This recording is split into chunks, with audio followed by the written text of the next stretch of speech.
আসসালামু আলাইকুম ভিউয়ার্স, কেমন আছেন সবাই? নিশ্চয়ই ভালো আছেন। তো চলে এসেছি আজকের ব্লগটি নিয়ে।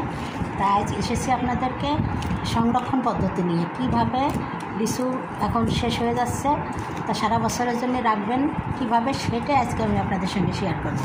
তাই এই যে লিচুগুলো দেখতে পাচ্ছেন, এই লিচুটা প্রথমে আমি ভালোভাবে একটু লবণ আর ভিনেগার পানি দিয়ে ধুয়ে পরিষ্কার করে নেব।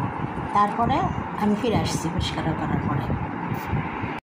ভিউয়ার্স, এই যে লিচুগুলোকে ভিনেগার এবং লবণ পানিতে ভিজিয়ে রেখেছিলাম, তারপরে ধুয়ে এই যে বাতাসে শুকিয়ে নিয়েছি। এখন কি করতে হবে, এখন সংরক্ষণ করতে গেলে এইভাবে গোটাগুলো একটু এরকম করে রাখতে হবে, একদম তুলে দেওয়া যাবে না, তাহলে নষ্ট হয়ে যাবে, ভিতরে পানি ঢুকে বরফের পানি ঢুকে নষ্ট হয়ে যাবে, স্বাদ গুণ নষ্ট হয়ে যাবে। তো এইভাবে গোটাটা এরকম করে বাড়িয়ে রাখবেন। তো এইভাবে প্রত্যেকটা লিচুকে এরকম করে কেটে নেবেন, এই যে এইভাবে।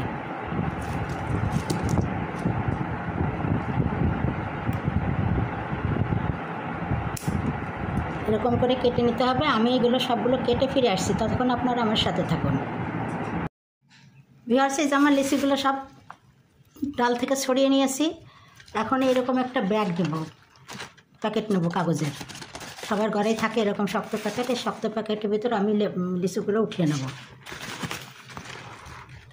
ভালো ভালো দেখে নেবো, এই যে এরকম খারাপগুলো রাখবো না, রাখবো এই যদি খারাপটা রাখবো কেন, বেশ সুন্দর সুন্দর দেখে বাছাই করে নেব। আমার নাতি নাতনিরা আসবে, তারা খাবে। এই যে এভাবে আমি সবগুলো ভালোভাবে বেছে প্যাকেট করে তারপরে ফিরে আসছি, ততক্ষণ আপনারা থাকেন আমার সাথে। ভিউয়ার্স, এই যেরকম প্যাকেটের ভিতরে আমি লিচিগুলো দিয়ে দিয়েছি, দিয়ে ভালোভাবে মুখটাকে এভাবে জোড়ে দেবো, দিয়ে আবার একটা পেপার দিব।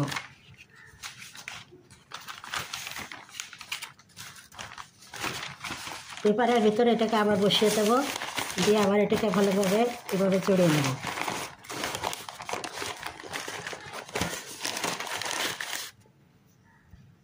তারপরে এই যে গার্ডার দিয়ে এভাবে কাগজের মুখটা বেঁধে দেবেন যাতে খুলে না যায়। এপাশে একটা এপাশে একটা, অথবা এই যে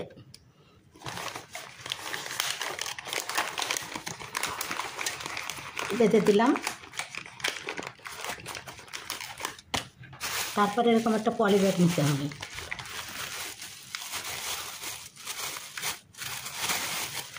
এই পলি ব্যাগের ভিতর ঢুকিয়ে দিলাম, দিয়ে এই যে মুখটাকে এবার ভালো করে বেঁধে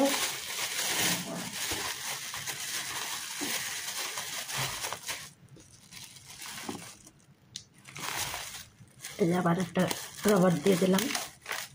আর রবার যদি না থাকে ঘরে এমনি বাঁধা যাবে, এমনি দড়ে রেখে দেওয়া যাবে, সমস্যা নেই। এ তো হয়ে গেল প্যাকেট করা। এখন মাছ মাংস যেখানে থাকে সেখানে রাখবেন না, সেখানে রাখলে মাছ মাংসের গন্ধ হয়ে যাবে। এই জন্য ফাঁকা জায়গাতে রাখবেন, তাহলে আপনার এটা দীর্ঘদিন ভালো থাকবে। আপনারা বের করে কিছুক্ষণ পরেই কাগজগুলো সব ফেলে দিয়ে এরপরে আবার একটা কাপড়ের ব্যাগ দিলে আরও বেশি ভালো হয়। দেখি আমি আর একটা কাপড়ের ব্যাগ নিয়ে আসি। এই যে একটা কাপড়ের ব্যাগ নিয়ে আসলাম, এর ভিতরে এখন এটাকে ঢুকিয়ে দিলাম, তাহলে হবে কি জিনিসটা আরও বেশি ভালো হয়ে গেল রাখার। মাছ মাংসের গন্ধ জড়াবে না, বের করে আপনারা যখন খুশি তখন খেতে পারবেন। এইভাবে আপনারা দীর্ঘদিন সংরক্ষণ করে রেখে দিতে পারবেন ইনশাআল্লাহ। আজকের আমার ভিডিওটি যদি ভালো লেগে থাকে তাহলে অবশ্যই আপনারা আমার চ্যানেলটিকে লাইক কমেন্ট শেয়ার দিয়ে আমার পাশে থাকবেন।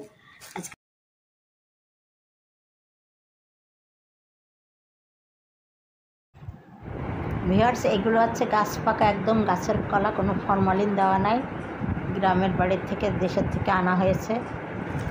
তো আশা করি কলাগুলো আপনাদের খুবই ভালো লাগলো দেখতে। ভিউয়ার্স, কেমন আছেন সবাই? আমের সময় আম না দেখালে হয়? এই যে গাছ থেকে আম পাকা আম পেড়ে নিয়ে আসছে, এগুলো হচ্ছে গোপালভোগ আম।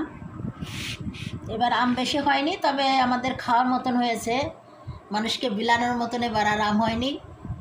এগুলা খুব বেশি পাইনি, এই যে এইগুলাই হয়েছে। এবার আমের ফলন খুব খারাপ আমাদের রাজশাহীতে। আমার যেখানে অনেকগুলো আমের গাছ, সেখানে এবার আমি নাই। তা যেটুকু আছে আল্লাহ রহমতে সেটুকু আমাদের খাওয়া চলবে। আমার বাচ্চা কাচ্চারা নাতি নাতনিরা মজা করে খেয়ে থাকতে পারবে। এই যে ঈদের সময় সব বাড়ি আসবে, তাই যে নামিয়ে নিয়েছি। তা আমি এই যে এক একটা ঝাঁকার ভিতরে বাতাসে রেখে দিয়েছি ফ্যানের নিচে, যাতে গায়ের কষগুলো শুকিয়ে যায়, আম যা নষ্ট হবে না। কষটা শুকিয়ে গেলে তারপরে একটা কিছুতে ঢেকে দেবো, তখন পেকে যাবে। তাই যে মোটামুটি দু একটা পেকে গেছে, নরম হয়ে গেছে। এই যে আমটা এই যে পেকে গেছে, তো প্রায় গাছে পেকে গেছে, অনেকগুলো আম পেকে ঝরে পড়ে গেছে। তা আমগুলো বেশ মাশাআল্লাহ বড় বড় হয়েছে। তো কেমন লাগলো আপনাদেরকে? আম দেখালাম, ভালোই লাগলো নিশ্চয়। ভালো লাগলে লাইক কমেন্ট শেয়ার দিয়ে আমার পাশে থাকবেন। আজকের মতো বিদায় নিচ্ছি। আল্লাহ হাফেজ।